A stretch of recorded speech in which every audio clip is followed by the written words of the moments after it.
I thought we'd have a look at this, a nostalgic look at this Everyday Electronics magazine from March 1982, and this was passed across to me from one of the viewers who said there's a good article about CB radio, which is true because we're 3 months after, or 4 and a bit months after CB was legalised. It's got to take into account magazines have got deadlines for publication dates.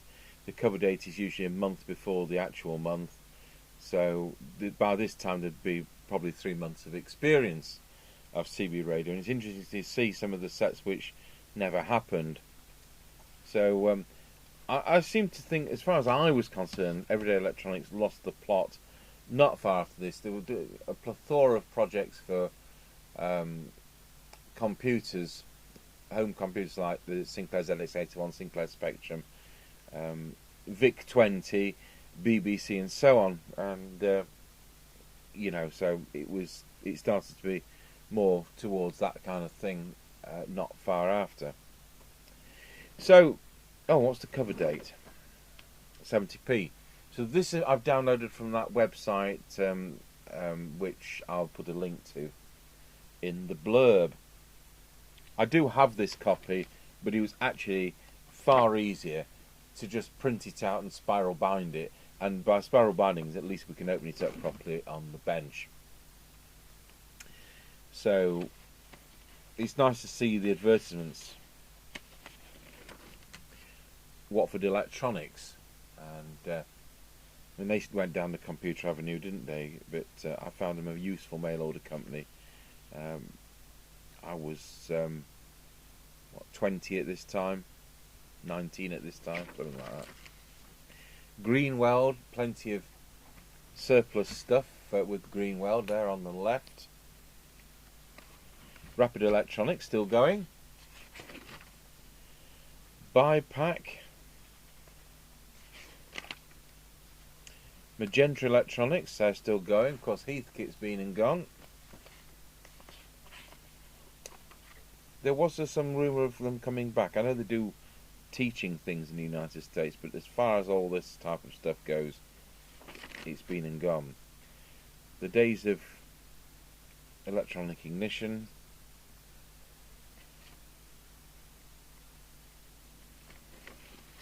What projects have we got? Robert Penfold, camera or flash gun automatic trigger.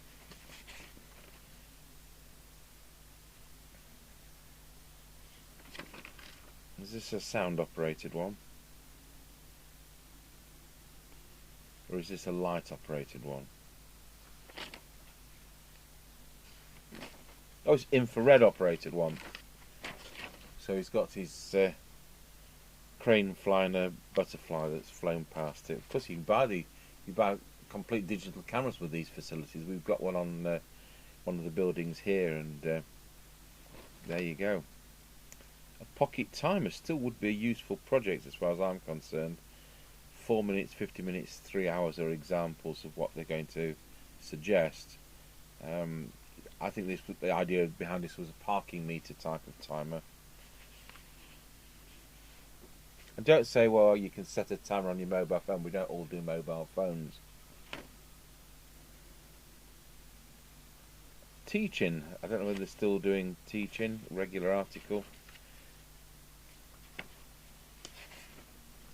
I think latterly ended up in a qualification. Shop talk. Sometimes they'd be talking about some of the more difficult to get components in the projects, and some of the other type of things like the catalogues received. Jack Plug and Family, usually a cartoon.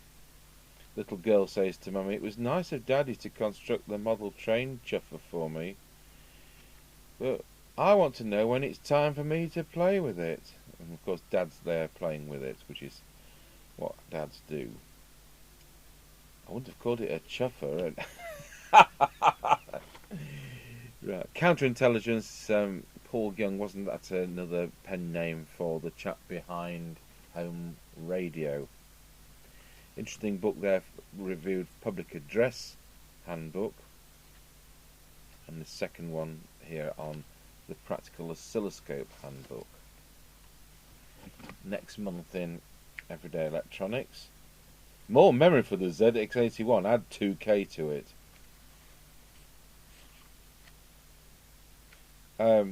Car power supply. Turn your cigarette lighter power into 6, 7 or 9 volts regulated.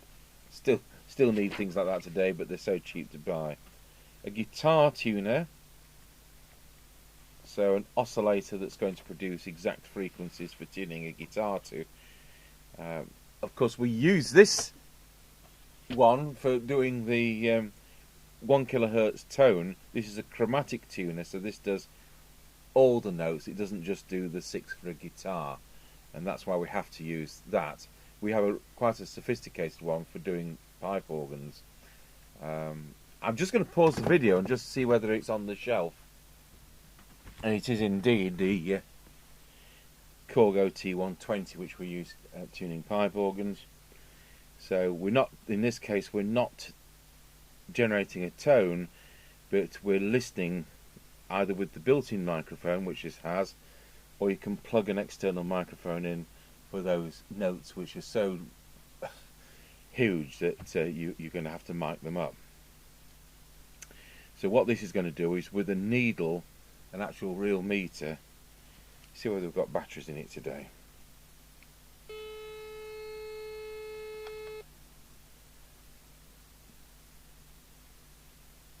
There we are. It's at the moment we've got it set at 431 hertz rather than 440. So sometimes we have to do that because not all organs are 440. So yeah, there we are. It has a needle and wallow. Is it? Let's put it on wallow. That was G2. Remember to switch that off and put it back in the tuning stuff. I think the difference with those is about £160. Right, guitar tuner. Ice warning for cars. I think that with the giving a free piece of variable, or what they were going to call, yes, free piece there, and that's something you could make with that free piece. So an ice warning. Of course, cars have had that for some time these days. Introduction to Logic. Oh, I'll get myself caught with that. The Age of the Train. Yes, the latest. Now, is this Intercity 125? Or was it the APT that it was? It was the Advanced Passenger Train with its automatic tilting carriages. And I'd go past Derby on the train and they'd be waiting to be scrapped. VHF FM radio. Car probe. So looking at a logic probe here as to whether you've got a positive or a negative. Pat Hawker, very well known person who was writing on amateur radio type of things. He's talking about the Philips gas radio. Is a Peltier effect device which you could put on a hurricane lamp. I think very popular in Russia and China. Citizens Band radio, and this is what we're actually looking at. So it goes through. You can download this, as I said. Read the article. I don't need to read it to you. And of course, he says, as I do, that FM radio is going to be better range than AM was. So let's see if we can see what these pictures are without looking at the key at the bottom. So we've got the JWRM2. We've got a radio that never happened, the JWR Diplomat. So that didn't enter production. Transcom GBX 4000 certainly did. The Midlands 75 720, was it? The 10 Vox Voxen never happened. I wrote to them about end of 1982 because I've not seen this happen, and I got a letter back and it says they have gone, it's now a chemist shop, and to overseas people this is where you your prescriptions that the doctor gives you are issued to you. That person is a chemist, a pharmacist. So that the audio line? Yes, the audio line 340. So they go through some of these, which are great fun. So the Academy 501 and 502, that's the great GT8 58, GT8 68, 69.95, 79.95. The Alba CBM1, that's the mobile with the slider controls, uses the same chassis as the Harvard 400M, and it's the same chassis as the Eurosonic Euro 1 and Euro 2. Although there's a Eurosonic Euro 1 and Euro 2 which use the GT8 58 and GT8 68 chassis, not that one. £74. I like them. They've got a relay in them which can play up now they're 40 years old. Then you've got the two handhelds, the H1 and the H2. The Amstrad 900 901, £75 and £85. Audio line 340 and 341, £90 and £110. Binatone Speedway, Route 66, 5-star, breaker phone, the Long Ranger 6, Long Ranger 12. There were others, but perhaps not at this time. And you can see the breaker phone was £109.95. The Colt 295 was £85. Cybernet Beta 1000, 2000 and 3000 from £72 to £95. DNT M40B40, and then you got the HF12/3 and the HF1340, which is the 3-channel one and the 40-channel set. Now, these were both half-watt sets, and it annoyed me that they're sold as 2-watt sets. And it's this German idea that, a bit like the American idea of having the input power, I feel it's disingenuous, but they're half-watt sets. Fidelity 1000 was £69.95, 2000 and 3000 base station. At this point, the 2001 hadn't been released. Grandstand Buzzing Bee never happened. The Hawk is similar to the Low TX40, but not quite the same board. Grandstand Bluebird, made by a Japanese firm who now make sonar marker buoys. So they've moved up in electronics, really high quality. The Gemini, because of its great big wax-filled synthesizer and IF, isn't the most reliable set in the world, and that's the same innards as is in the Grandstand base station, which is the next one. When these people went bust, Wagner took over, so these sets became Wagner whatevers. Interceptor, the two handhelds, they never did. They never appeared. So looking here, we've got from Harvard, the 400M. You don't see many. We have covered it. We have got one, which I say is the same chassis as the Alba. The 402 MPA uses the Cybernet 002F chassis as used in the genuine Amstrads. The 420M, one of my favourite radios, £100 a pop. Really good Cybernet 134 with a bigger speaker than most. The 410T and the 020 handhelds was actually £24.95. If you bought a pack of two, they became £39.99 for a pack of two, and therefore that's where they probably got the £20 from. John Wolf Racing, JWR, the M2 is the only radio that happened. I wrote to them and they said so. Plustronics were doing Midland at the time, 2001, 3001, 4001, then 79200 base station never happened. Really, really basic base station, but in the Precision series. So it looked like a great big it looked like a great big Midland 2001. It was a base station. I have no idea what was supposed to be inside it, but it didn't happen. Ready Rescue we all know and love, and the 75720 handheld, which the picture was on the previous page. Radiomobile, certainly a premium company, and the prices reflect that. The 201 £100, the 202 120. I've even seen those at £129.99. 203, 204 never happened. Tandy's realistic brands. I had the handheld. I couldn't get one for day one, but got one about 10 days later. My day one set was the Harvard 020. I got my license from New Ollerton. I was working on an organ at Scofton, which was an 1890s electric action type organ. I was just coming to the end of my apprenticeship. Or was I? Yeah, I'll be 19, 20, that kind of age group, so another year to go.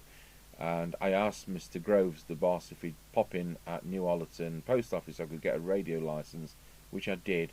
Pulled up the aerial number Harvard 020, said 19 a copy, and I got one. It was the lad's. He was on the Barnestone Route 66, and I was his first copy, and he was mine. So there you go. He was probably only 200 yards away, luckily. Rotel 222, 32, 40, 70, 80, 90 pounds. 10 Vox, and was that swish-looking set on the previous page there, which never happened.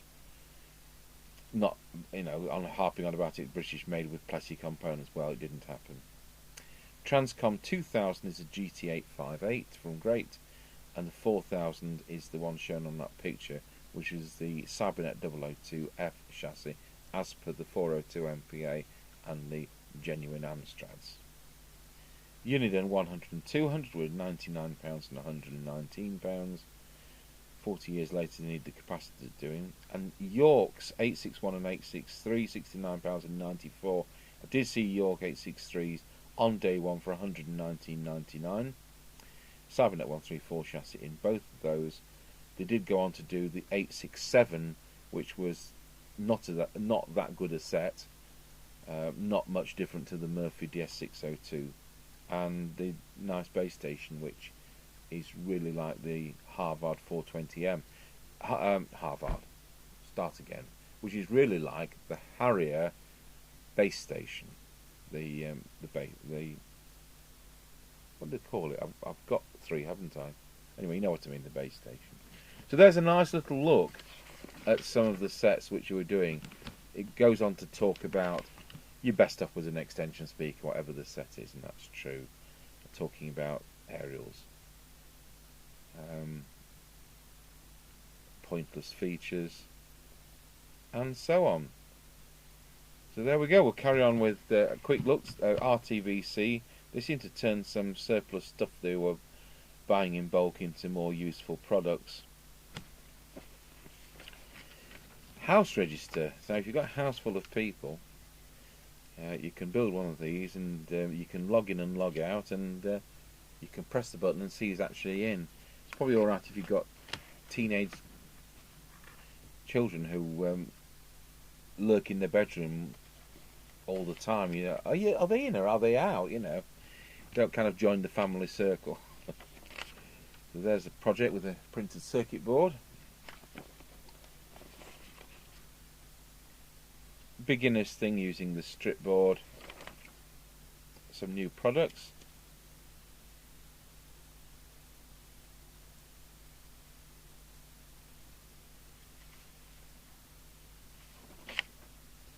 The ZX81 personal computer in $49.95 in kit form, built $69.95, and the thermal printer on that silvered paper for $49.95.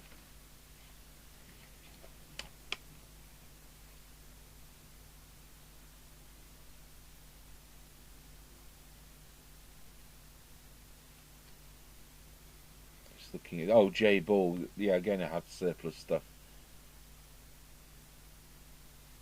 Yeah, I've had quite a few things over the years from J-Ball. Ambit International came and went. They became Circuit. Didn't that become Broxbourne Holdings? Are they still going? Electra Value came and went. Home Radio certainly went. Tempest, it looks like they were doing electronic watches and Casio stuff. And T-Power were doing kits. Multi-core solder still going. What else is there? Wish we could get some of these transformers they were advertising then. The Atari TV game system for only £78.22. The Mattel Intellivision and cartridges for these various things. Twin tape answering machine for £69, and add-on teletext to your television for £75 off. Now only £124. This is when televisions didn't have teletext.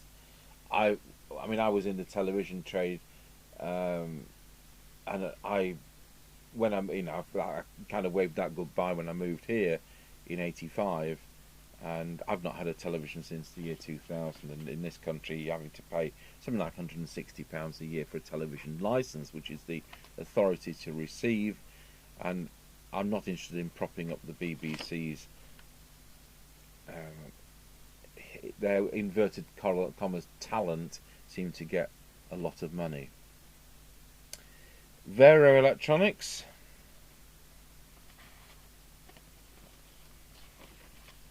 And some classified ads at the bottom, when the credit card in the UK, which was the MasterCard one, was Access.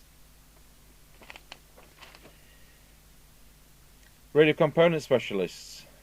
Yes, they used to do some high tension transformers for about a fiver. You know, 250 ohm, 250 to 100 milliamp, that kind of thing, and 6.3 volt. And they, you know, all these things, eventually the people retire, don't they? And then Maplins, who'd have thought they'd have had to withdraw and disappear? Are they doing it mail order these days? Come back a bit, I don't know. And they back the Atari computers. You could have the Atari 800 with 16k of RAM for £645. And there you are, a nostalgic look at March 82's Everyday Electronics. So I haven't decided whether we're going to do a customer repair today, a brand new set, because I'm still sat on a few I bought 3 years ago, which we've never looked at, or some old clunker, more unusual set of my own. So there we are. Thanks for watching.